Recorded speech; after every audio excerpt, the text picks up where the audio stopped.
பனி நிறைந்த கண்ணாடியில் கண் வரைந்தேன், வழிந்தது கண்ணீர். நம்மை போலவே நடித்து காட்டுகிறது நம் நிழல். அந்த மயானத்திற்கு உயிர் தந்தது ஒரு பிணம். பலூன் விற்கும் சிறுமிக்கும் அதை வாங்கும் வயதுதான். எந்த கிளி ஏமாற்றி சென்றதோ தாடியுடன் இருக்கிறது ஆலமரம். வாயை கிழித்த பின்னும் தொடர்ந்து பேசுகிறது கடிதம். லாரி நிறைய மரம், இரையுடன் கூட்டை தேடும் தாய்க்குருவி. காற்றுக்கு சலிப்பதே இல்லை, ஒரே புத்தகத்தை 1000 முறை புரட்டுகிறது. இலையின் நடனம், அதே காற்று, இலையின் மரணம். சரிந்த மேம்பாலம், இடிபாடுகளுக்கு இடையில் சிக்கியது ஊழல். மணல் விற்கும் திருடனுக்கும் தேவைப்படுகிறது அவன் அஸ்தியை கரைக்க ஒரு ஆறு.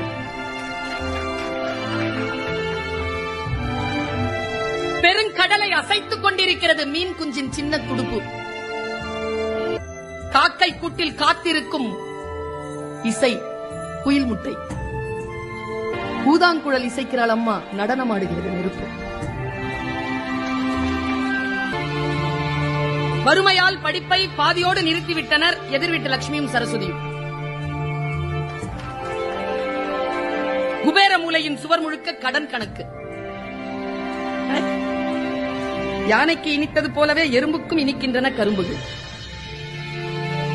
குழியில் விழுந்த யானை ஏறி செல்லும் எறும்பை வியப்புடன் பார்க்கிறது.